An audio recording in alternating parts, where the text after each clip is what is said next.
Alright guys, what we have is a D6T. We're going to do a quick little walk around it. So as we're walking up to this machine, we're going to take a look at the blade.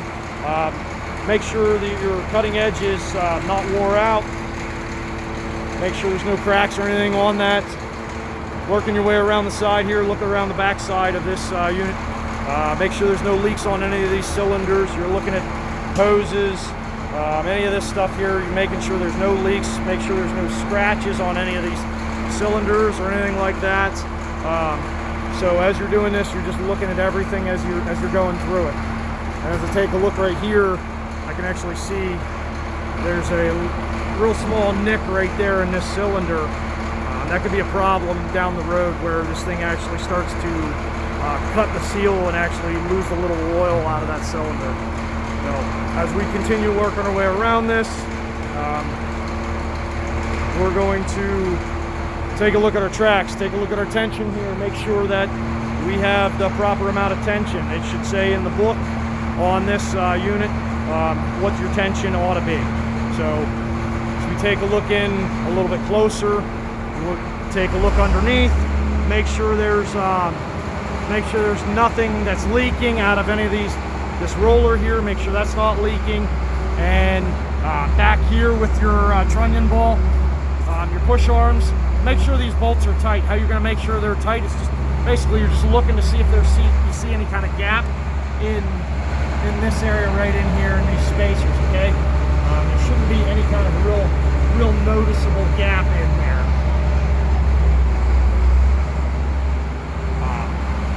Take a look here at your sprockets and your final drive. Make sure there's no leaks or any of your bolts are coming loose. Your bolts here on your sprockets, make sure they're tight.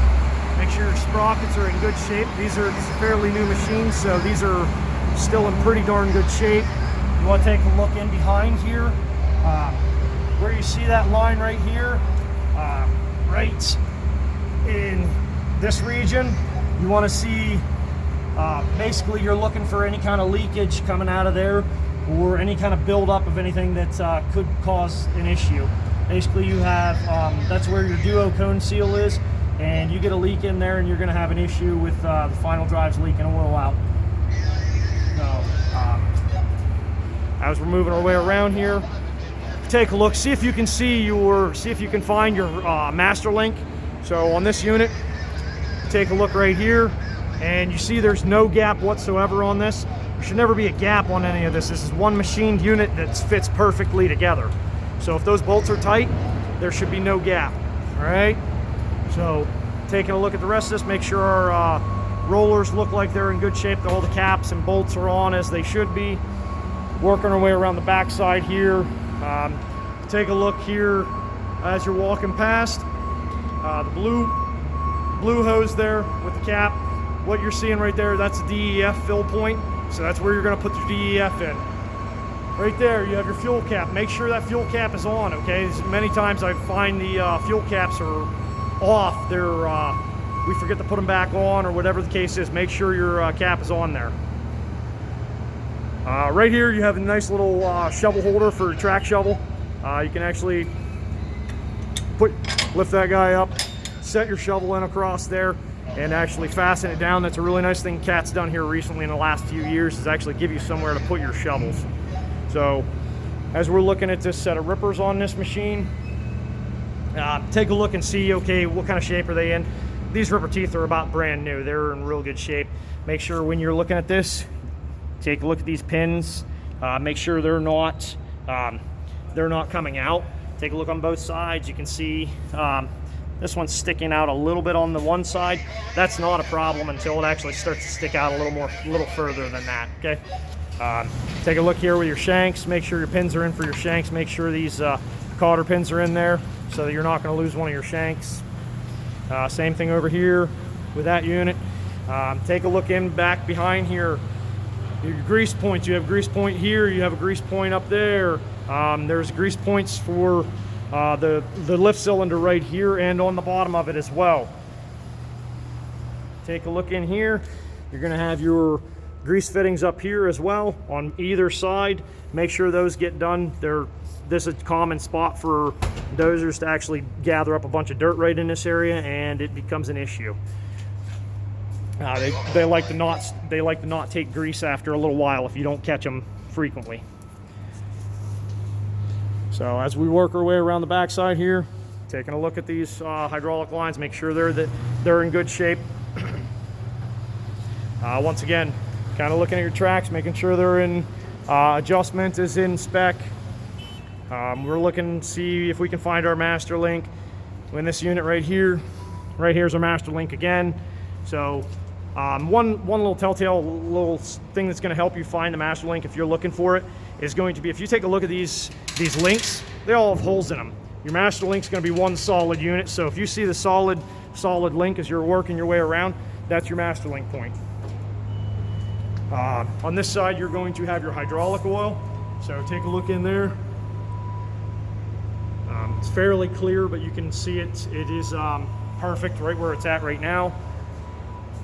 Working the rest of the way around here. Taking a look in various places, making sure you got everything covered that you're looking for. So making sure none of these rollers are leaky or anything like that. They take gear oil. It has a very strong odor to it. You'll notice that. So making sure this roller here and this cap for your axle there for your front idler, making sure that's in place. So we take a look on the front side here. Take a look at this radiator in the front end here. Make sure there's no debris or anything built up on the front side here, or even in behind there, where it's going to impede any kind of airflow to your radiator. It's going to overheat the machine. So grease fittings, you have one there, coming down here, there, right there. Coming up front here, you have a grease fitting right here. That actually greases this trunnion ball in the front, okay? Anytime you have a six-way blade, it should have some sort of fitting up front. Most of the time, Caterpillar's done a nice job with this. A lot of the older machines, they actually have the fitting in this region here. However, it doesn't have this nice hose here. You actually have to dig out the fitting, and it's a commonly missed grease point as well. So taking a look at these hoses, making sure they're in good shape. Right in here, making sure you're getting your pitch adjusters. Make sure you keep those greased, as well as the pivot point right there as well. I'm sorry. So, and then you have a grease fitting on the back side there as well. And so that's going to, as we work our way the rest of the way around here, you're just looking at any kind of cracks or anything like in here, checking your welds as well. Take a look at your steps. Make sure when you're cleaning your tracks off, clean those steps off good. So take a look at the back of your blade, make sure there's no cracks or anything like that you can see, and work our way back around, and then that's going to lead us up to the steps then to go up into the machine.